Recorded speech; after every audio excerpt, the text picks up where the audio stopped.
Terima kasih untuk Anda yang masih bergabung bersama kami di IDX Langsung Closing, dan di segmen ini kita akan review bagaimana jalannya perdagangan di sepanjang hari ini. Pemirsa, di mana indeks harga saham gabungan lagi-lagi mengalami koreksi yang cukup dalam, dan kami ingatkan kembali Anda masih bisa berpartisipasi di WhatsApp interaktif kami di 0812 di 8788 di 3723 seperti yang tertera di layar televisi Anda nantinya.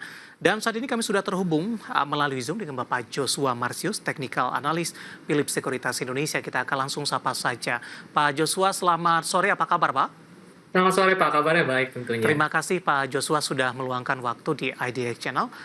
Di awal pekan Senin, Pak, hari perdagangan ketiga di tahun 2025, indeks harga saham gabungan hari ini lagi-lagi mengalami koreksi yang cukup dalam di atas 1%. Tadi sebenarnya sempat memberi harapan untuk mencoba mendekati level 7.200-an, namun berbalik arah dengan mengalami pelemahan yang cukup dalam. Analisis Anda, terutama dari sisi teknikal, pembalikan arah yang terjadi di sepanjang hari ini. Kalau pembalikan arah persis banget di area 7.200 yang tadi disebutkan Bapak ya. Benar persis juga di area dynamic resistennya, 72, angka psikologis juga. Jadi cukup wajar dia mengalami koreksi. Jadi kemungkinan koreksinya bakal lanjut ya setelah kena dynamic resistance kayak yang terdahulu terjadi. Kemungkinan nyampe ke area 6.900-an ya untuk daripada ruang koreksinya. Baik, apa sebenarnya yang menjadi penyebab, Pak, koreksi dalam kembali terjadi untuk indeks harga saham gabungan? Baru ada sentimen terkait dengan APBN yang defisitnya bertambah ya, itu juga merupakan salah satu faktor mungkin ya menyebabkan terjadinya aksi selling. Dan juga kalau kita lihat dari sisi yang lain, mungkin GDP kita kalau udah balik ke 5% nantinya baru ada terjadi rebound yang signifikan kembali. Baik, bagaimana Anda melihat penantian dari para pelaku pasar, pelantikan dari Trump, kemudian dia juga akan menjalankan beberapa kebijakan nantinya?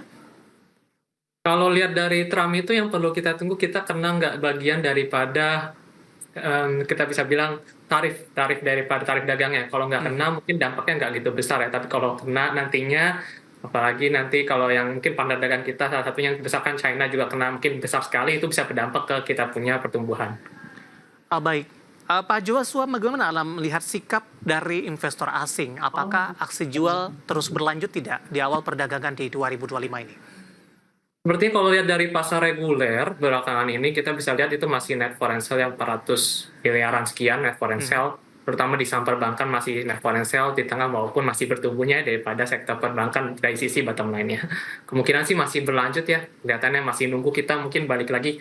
Nanti kan terakhir GDP 4,95, jika ke depan nanti Q4 5% lagi, mungkin itu akan ada terjadinya dana asing masuk lagi kembali ke kita.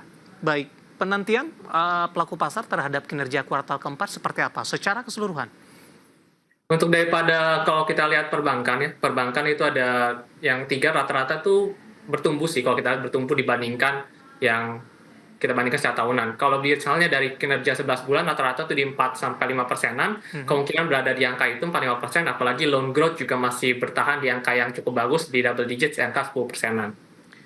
Baik, Pak Joshua, ketika di Desember lalu window dressing dan saham rally tampaknya tidak terjadi dan tidak memberikan pengaruh signifikan terhadap indeks harga saham gabungan. Bagaimana Anda melihat baru perdagangan hari ketiga indeks harga saham gabungan kembali cenderung tertekan? Apakah potensi January effect juga peluangnya semakin menipis atau mungkin kita masih terlalu dini nih karena baru di 3 hari perdagangan di Januari 2025?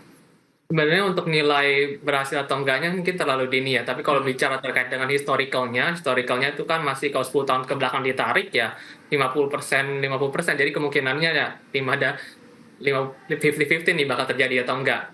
Kalau lihat dari mulai sekarangnya memang terbuka masih net foreign sale dan trennya masih turun, tapi kalau ke depannya nanti ada pemantulan mungkin di area 6.900 yang signifikan, itu bisa jadi tutup dalam kondisi positif ya. Jadi kita masih nunggu dulu apakah ke depannya nanti ada reversal atau enggak secara teknikalnya.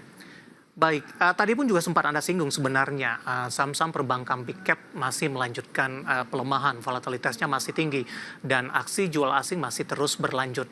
Nah, bagaimana Anda melihat pemberat yang hari ini kepada saham-saham perbankan big cap, Pak Joshua? Sebenarnya ini hal yang normal kalau yang terjadi misalnya kalau ISG turun biasanya yang jadi penurun ada sektor financial. Di tengah kalau kita lihat ini juga opportunity ya. Tengah ini turunnya banyak padahal masih bottom line-nya bertumbuh dengan cukup baik. Ada yang bertumbuh double digit, ada yang bertumbuh di sekitar 4-5% secara kinerja bottom line selama 11 bulan terakhir.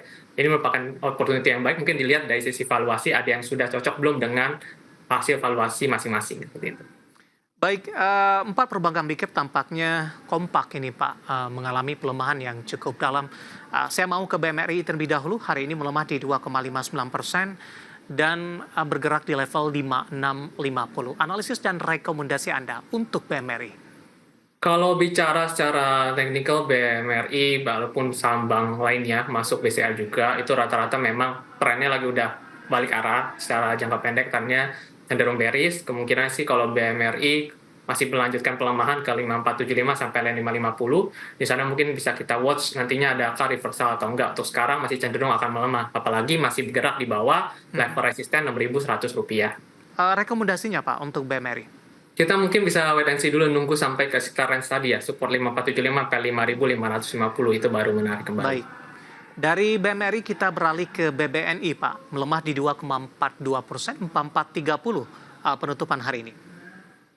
Nah, kalau BNI juga, ini saat tadi kita mention ini dia bergerak juga di bawah EMA-nya dan juga sengaja dengan tren yang lain, makanya kita ngelihatnya cenderung ini masih akan lanjut turun ke supportnya 4.260. Kalau 4260 itu nanti ada pergerakan yang menarik, itu misalnya bentuk candle bullish-nya ataupun ada misalnya pergerakan penguatan biasanya 2%-an lebih, itu menunjukkan ada potensi menguat kembali di strong support-nya di sana. Oke. Jadi kita tunggu di sana. Baik. Rekomendasinya sama dengan BMRI, lebih ke arah wait and see di level-level Iya, support ini? betul. Kebanyakan daripada 4 perbankan ini cenderung wait and see juga, soalnya memang kita lihatnya trennya barengan turunnya, mengikuti dari IHSG yang sedang turun sekarang. Baik, bergeser ke BBCA Pak, hari ini juga tertekan di 1,78%, tapi lagi-lagi pelemahannya lebih terbatas dibandingkan dengan beberapa perbankan big cap lainnya.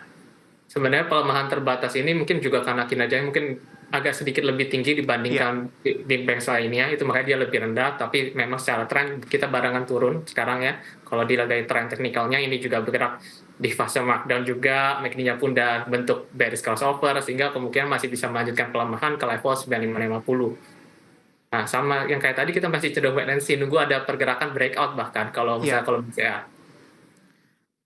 Dari BBCA kita bergeser ke BBRI Pak. Di antara beberapa perbankan big cap, BBRI justru yang paling banyak dijual oleh investor asing.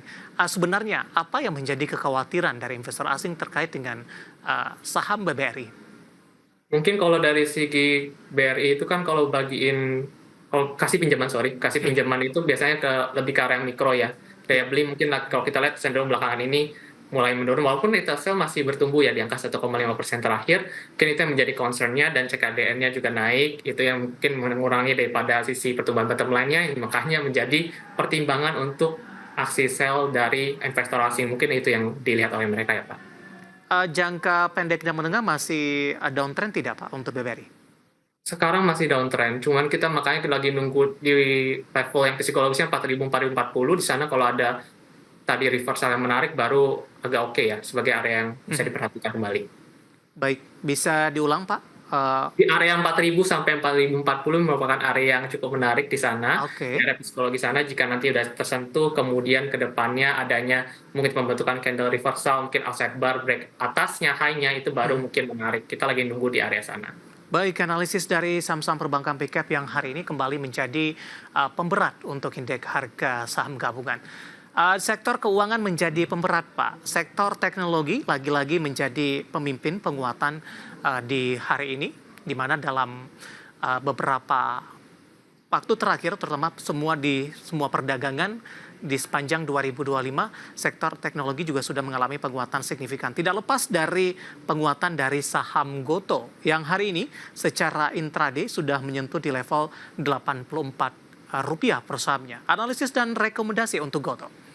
Kalau Goto sendiri belakangan ini memang menguat ya 3-4 hari ke belakang. Tadi Bapak juga mention penutupannya kita seringkali ditopang sama teknologi, dan Goto yang mungkin salah satu yang menopang besar. Setelah lewatin hanya Rp82 nih pada hari ini, kemungkinan masih ada ruang untuk menguat ke level Rp90, didukung juga oleh dari MACD-nya udah bullish crossover, dan juga kalau kita lihat ngelewatin daripada strong resistennya di Rp82.